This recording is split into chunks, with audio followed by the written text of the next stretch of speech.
Commander Elena Vasquez stood before the observation deck's massive viewport, watching as three distant stars began their slow, inevitable dance toward perfect alignment. The Meridian station hummed with anticipation around her, its corridors bustling with the finest minds humanity had assembled for this once-in-a-millennium event. Magnificent, isn't it? Dr. Marcus Chun joined her at the window, his weathered hands clasped behind his back. As the expedition's chief xenoarchaeologist, he had spent the better part of 40 years preparing for this moment. To think our ancestors witnessed this same alignment 1,000 years ago, and 1,000 years before that. Elena nodded, though her expression remained tense. And each time, we sent expeditions through the gate. Each time, they never returned. Until now, Chin said with quiet confidence. This time will be different. We have better technology, better preparation, and the same stubborn human curiosity that got all the others killed. Elena finished. She turned from the viewport, her command uniform crisp against her tall frame. Are the final preparations complete? Navigator Team 7 reports ready for departure in 6 hours. Your pilot, Voss, just finished his final certification runs. The man's reflexes are extraordinary. I've never seen anyone handle the quantum navigation matrices with such intuitive precision. Elena had heard about Arlen Voss, though she'd yet to meet him personally. At 28, he was the youngest pilot ever selected for a deep space expedition, let alone one of this magnitude. His psychological profile painted him as brilliant but impulsive, with an unusual talent for thinking his way out of impossible situations. Exactly the kind of person who might either save them all or get them killed. And Dr. Reyes? How is our linguist handling the pressure? Sophia is remarkable. She's synthesized every fragment of communication we've intercepted from the previous expeditions. If there's intelligent life in Vaildar, she'll be able to establish contact. Chen paused, his scholarly demeanor faltering slightly. Elena, there's something else. The quantum resonance readings from the gate have been unusual this cycle. Unusual how?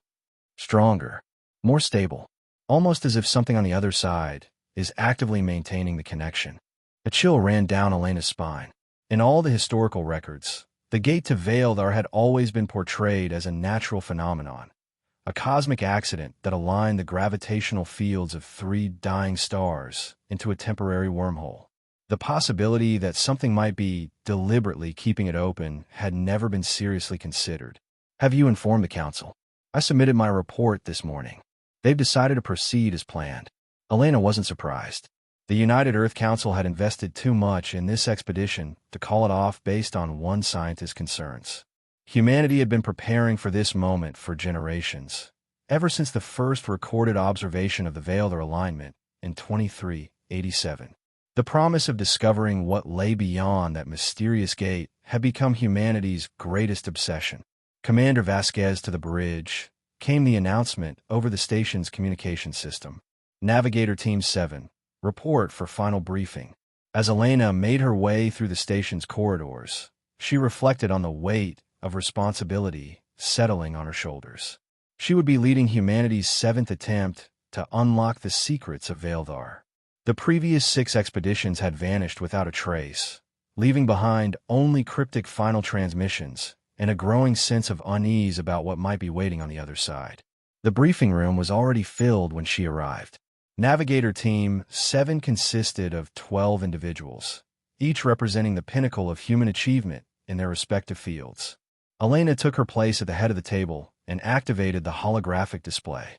Ladies and gentlemen, in 5 hours and 37 minutes, the stars will achieve perfect alignment, and the gate to Vaildar will open for a window of approximately 72 hours. Our mission parameters remain unchanged. Establish contact with any intelligent life, conduct comprehensive surveys of the system, and return with actionable intelligence about this region of space. She gestured to the hologram, which displayed the 3 aligned stars: Kepler 442, Ross 128, and Wolf 359, forming a perfect triangle in space. The gravitational confluence of these 3 systems creates a stable wormhole approximately 47 million kilometers from our current position. Our ship, the Astrolabe, is equipped with the latest quantum shielding technology and sufficient supplies for a 2-week mission. A hand rose from the back of the room. Elena recognized Lieutenant James Morrison, the team's military advisor. "Commander, what are our rules of engagement if we encounter hostile forces? Our mission is diplomatic first, scientific second. We are not conquerors or colonizers. We go as representatives of humanity, seeking knowledge and peaceful contact." Elena's voice carried the weight of formal protocol, but her eyes conveyed a more complex message. "However, your safety and the safety of this mission are paramount. Use your judgment." Another voice spoke up, Dr. Sofia Reyes, the team's xenolinguist. Her accent carried traces of her Mexican heritage, though she had been born and raised on Mars colony. "Commander, I've been analyzing the transmission fragments from previous expeditions. There are patterns that suggest we may be dealing with a highly advanced civilization, possibly one that has been isolated for an extremely long time." "How long?"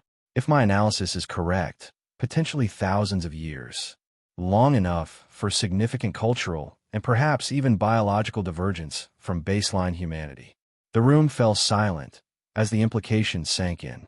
If Vaildar contained human life that had been cut off from Earth for millennia, they would effectively be making first contact with an alien civilization that happened to share their genetic heritage. "Which brings us to our pilot," Elena said, directing attention to the far corner of the room where a young man with dark hair and intense green eyes sat quietly observing. "Arlen Voss, you're responsible for getting us there and bringing us home. What's your assessment of the mission parameters?" Arlen stood, his movements fluid and controlled. When he spoke, his voice carried a slight accent that Elena couldn't quite place, something from the outer colonies. "The quantum navigation readings are unlike anything in our databases. The gate itself appears to be artificially stable, which means we're not just dealing with a natural phenomenon. Something is maintaining that wormhole, and it's been doing so for a very long time." "Your recommendation?" "Go in ready for anything. The astrolabe is fast and well shielded, but if we encounter technology that's been developing independently for millennia, we may be significantly outclassed." Arlen paused, his gaze meeting Elena's. "But we have advantages too. Adaptability, curiosity, and the element of surprise. If we're careful and smart, we can complete this mission successfully." Elena found herself impressed by the young pilot's assessment. There was a maturity in his analysis that belied his years, and a confidence that suggested he genuinely believed in their chances of success. "Very well. Final systems checks will commence in 2 hours. I want everyone in the launch bay 60 minutes before alignment. Questions?" Dr. Chun raised his hand. "Commander, what are your orders if we discover that the previous expeditions are still alive?" It was a question Elena had been dreading. The possibility that 6 previous teams, totaling 73 men and women, might still be alive somewhere in Vaildar created complex ethical and practical challenges. Officially, they were listed as missing and presumed dead, but if they were alive, we assess the situation and act accordingly. Our primary mission remains unchanged, but the safety and welfare of any survivors takes priority. She looked around the room, meeting each team member's eyes. "I won't leave anyone behind if there's a choice." As the briefing concluded and the team dispersed to make final preparations, Elena found herself lingering in the conference room with Arlen. The young pilot was studying the holographic display with an intensity that bordered on obsession. "What do you see?" she asked. "Patterns," he replied without looking away from the swirling representation of the 3-star alignment. "The gravitational dynamics should be chaotic, but they're not. There's an underlying structure, almost like someone has been fine-tuning the system for optimal stability. Dr. Chun thinks something on the other side is actively maintaining the gate." "I think Dr. Chun is right." Arlen finally turned to face her. "Commander, I've run every simulation I can think of, and the numbers don't add up unless there's active intervention. Whatever's waiting for us in Vaildar, they've had 1,000 years to prepare for our arrival." The astrolabe hung in space like a silver needle, its sleek hull reflecting the light of distant stars. The ship represented the pinnacle of human engineering, 300 meters of cutting-edge technology designed specifically for this mission. Its quantum drives could achieve faster-than-light travel through conventional jump space, while its experimental probability shields offered protection against the unknown energies of the Veildar Gate. Arlen Voss sat in the pilot's chair, his hands moving across the control interface with practiced precision. Around him, the bridge hummed with quiet efficiency as the rest of Navigator Team 7 prepared for the journey ahead. Commander Vasquez occupied the command station behind him, her attention divided between the tactical displays and the countdown timer, showing 37 minutes to optimal alignment. "All stations report ready," announced Lieutenant Morrison from his position at the weapons console. Despite the mission's diplomatic nature, the astrolabe carried a full complement of defensive systems. Quantum shielding is operating at full capacity. Navigation systems nominal, Arlen reported. The gate's resonance signature is stable and strengthening. Whatever's maintaining it from the other side is definitely active right now. Dr. Reyes looked up from her communication station. "I'm monitoring all frequencies for any transmissions from the gate itself. So far, nothing but background radiation." Elena checked her chrono. 33 minutes to alignment. "Dr. Chun, anything new on the geological sensors?" "Fascinating readings, Commander. The gravitational distortions are creating localized space-time fluctuations that shouldn't be possible according to our current understanding of physics. It's almost as if the gate exists partially outside normal space." Through the bridge's main viewport, they could see the 3 stars drawing into their final positions. Kepler 442 burned with the steady light of a red giant, while Ross 128 pulsed with the irregular rhythm of a variable star. Wolf 359, the smallest of the 3, flickered with solar flares that seemed to dance in response to its companions. "You know," Arlen said quietly, "I've been thinking about what we might find on the other side." "Care to share?" Elena asked. "If there really are humans in Veildar who have been isolated for millennia, they've probably developed their own culture, their own technology, their own way of understanding the universe. From their perspective, we're the aliens." Dr. Reyes nodded thoughtfully. "It's an interesting point. If they've been maintaining the gate, they know about us. They've probably been watching our civilization develop through the wormhole, but we know nothing about them. That gives them a significant advantage," Morrison added grimly. "They've had 1,000 years to study us and prepare for this moment. Or to prepare defenses against us," Elena said. "But we're committed now." 28 minutes to alignment. As the final preparations continued, Arlen found his thoughts drifting to his childhood on Titan Station.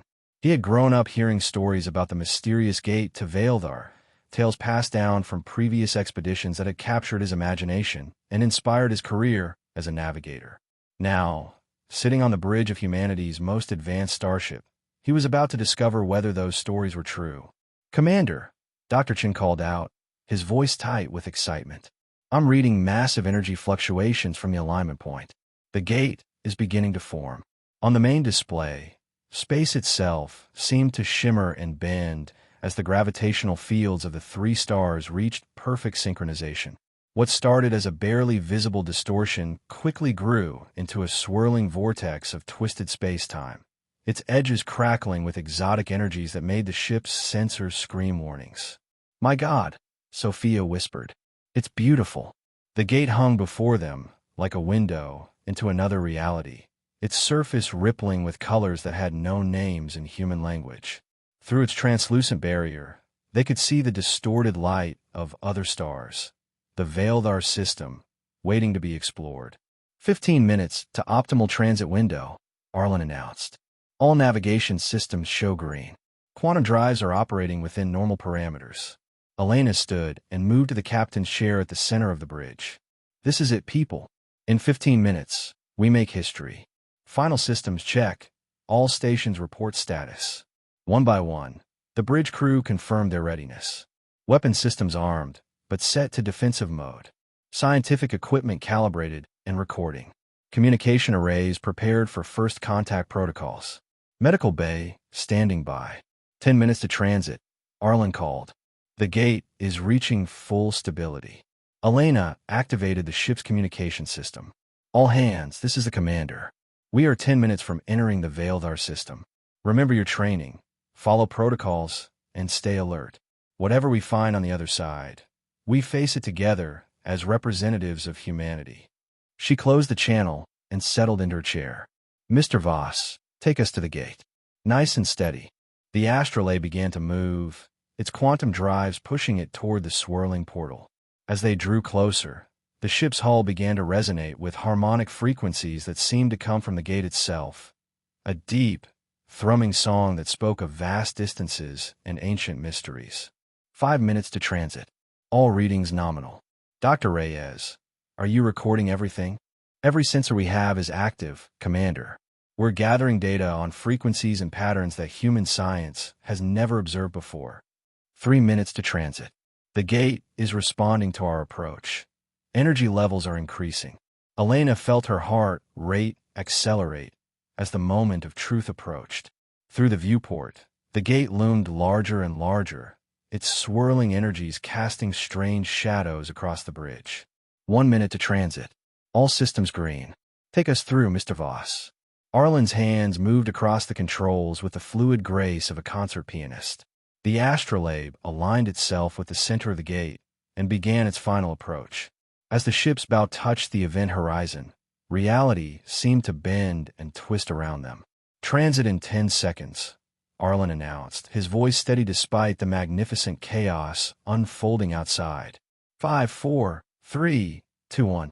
The universe turned inside out. For a moment that lasted forever and no time at all, the crew of the astrolabe experienced existence from a perspective that human minds were not meant to comprehend.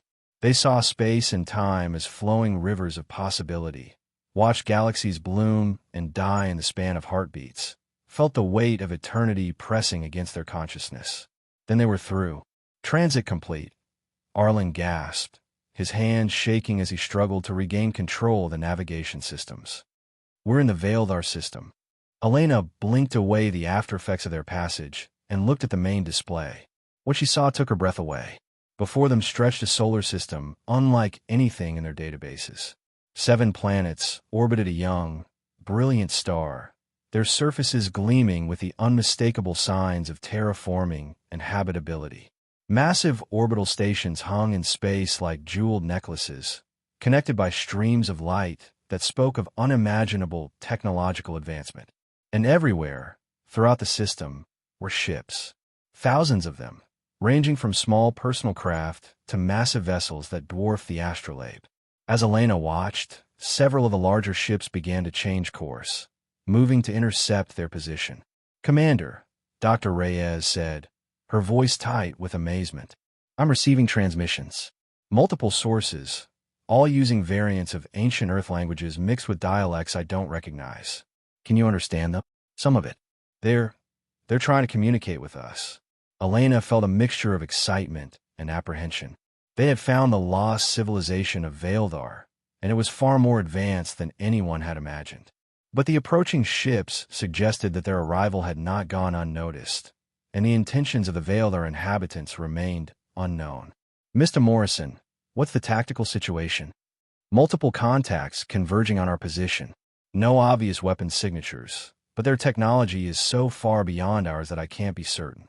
Dr. Reyes, can you establish communication? Sophia's fingers flew across her console as she attempted to decode the incoming transmissions. I'm getting fragments. Something about protocol violation, unauthorized transit. Commander, I think we may have just broken some very serious laws. Elena felt her stomach drop. In all their planning and preparation, they had never seriously considered the possibility that the Veildar system might have its own legal framework governing access through the gate. If they had just committed a crime by entering the system. Incoming transmission, Sophia announced. It's coming from the largest approaching vessel. I think someone wants to talk to us. Put it through. The bridge speakers crackled to life, carrying a voice that spoke in accented but clearly recognizable English. Unknown vessel. You have violated the transit accords by entering Veildar space without proper authorization. Cut your engines and prepare to be boarded for processing. Elena exchanged glances with her crew. The voice was unmistakably human, but the tone carried an authority that suggested these people had been in control of their system for a very long time. This is Commander Elena Vasquez of the Earth vessel Astrolabe, she replied. We are explorers from the Sol system, seeking peaceful contact with the inhabitants of Veildar. We were not aware of any transit accords. There was a long pause before the response came, and when it did, The voice carried a note of surprise and something that might have been alarm. Sol system? You claim to be from Earth. That's correct.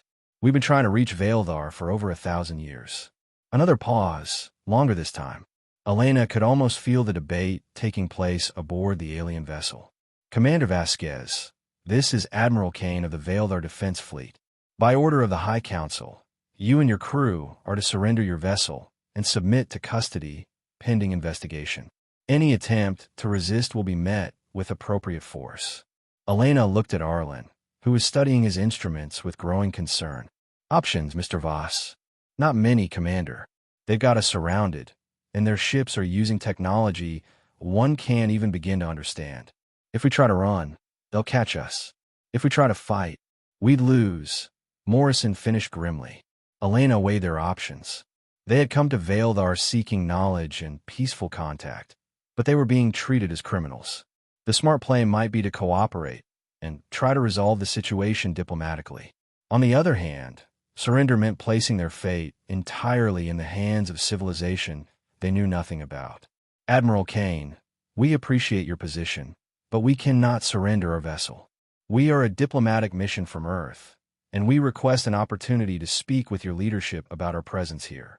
Commander Vasquez, you have 30 seconds to cut your engines and prepare for boarding.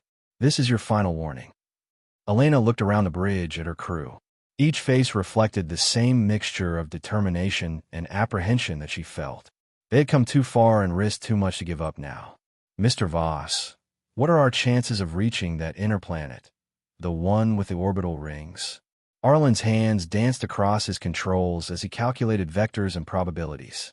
If we push the quantum drives to maximum and use the gas giant's gravity well for acceleration, maybe 60% chance of making it to the planet's orbital zone.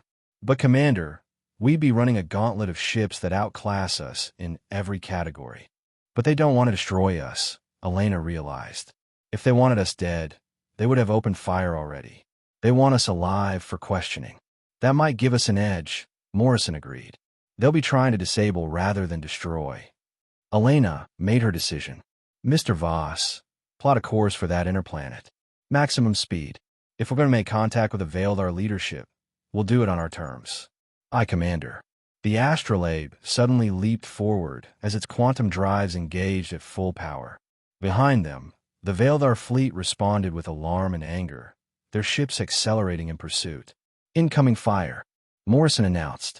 Energy weapons, but they're firing warning shots. Elena gripped her chair as the ship shook under the stress of maximum acceleration. Dr. Reyes, keep trying to establish communication. If we can explain our situation. I'm trying, Commander, but they're jamming our transmissions. Time to the planet. 18 minutes at current acceleration, Arlen replied, his voice tight with concentration. But they're gaining on us. Elena watched the tactical display as the chase unfolded. The Vaildar ships were faster and more maneuverable than the astrolabe, but their reluctance to use lethal force was giving the Earth vessel a chance. If they could reach the planet and find a way to speak with the civilian leadership. Commander, we're receiving a transmission from the planet, Sophia announced. It's not from the defense fleet. Put it through. This time, the voice was different, younger, less militaristic. Earth vessel astrolabe. This is Citizen Thane of the Vaildar Council of Worlds. I am speaking to you against the orders of the defense fleet, but your situation has created significant debate among our people. Some of us believe you deserve a chance to explain your presence here. Elena felt a surge of hope. Citizen Thane, we appreciate your intervention. We are peaceful explorers seeking dialogue with your civilization. I understand, Commander, but you must understand our position as well.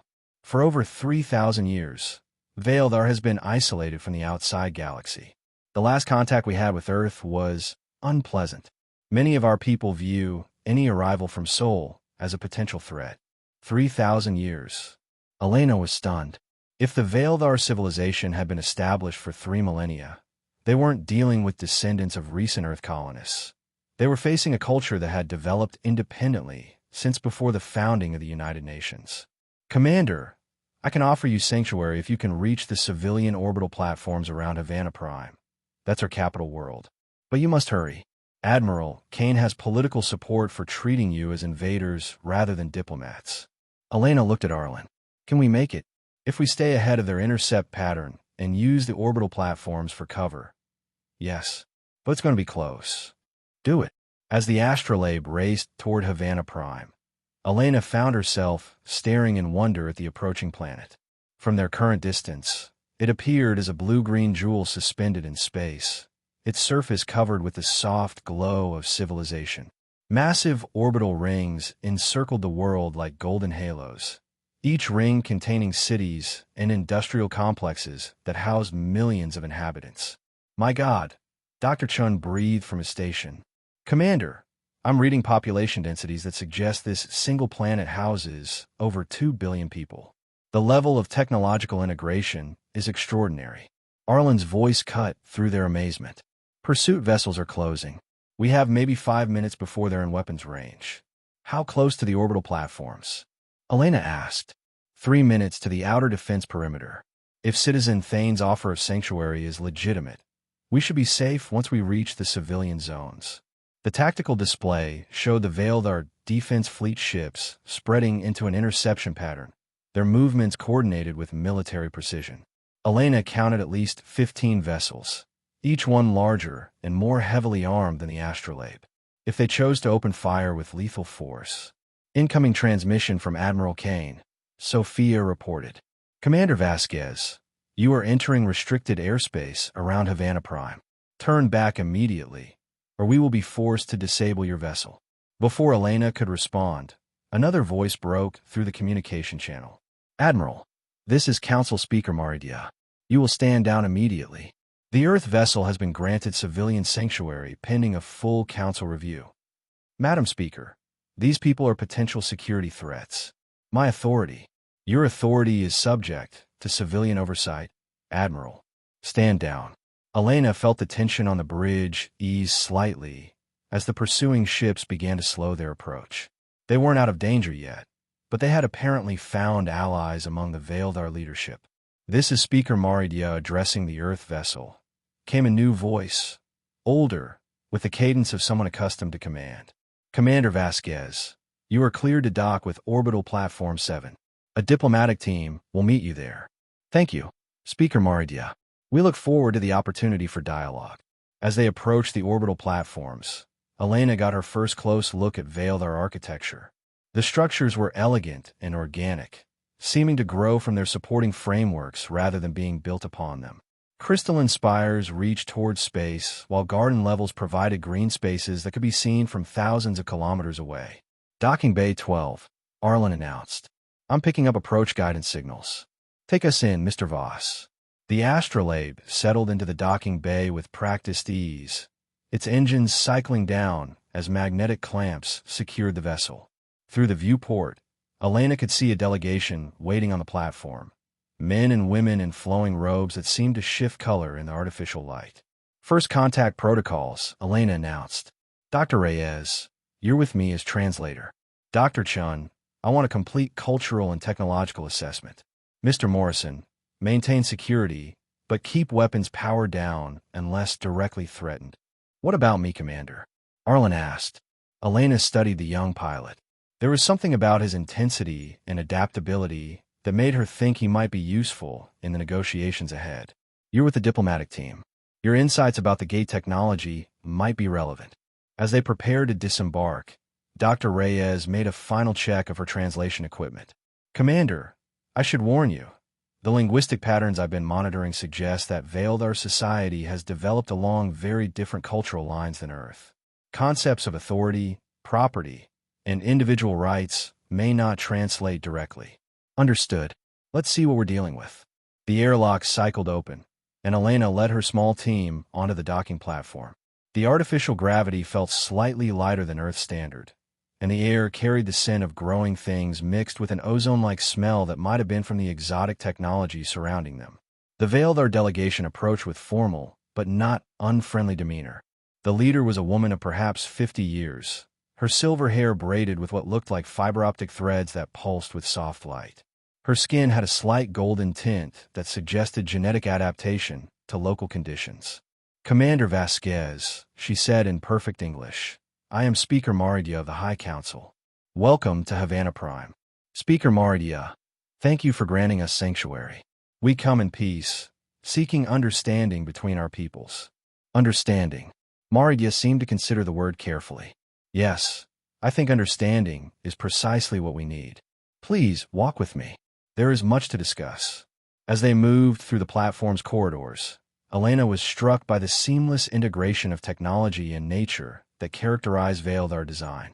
Living walls breathed with photosynthetic organisms that provided both oxygen and structural support, while data streams flowed through transparent conduits like glowing rivers.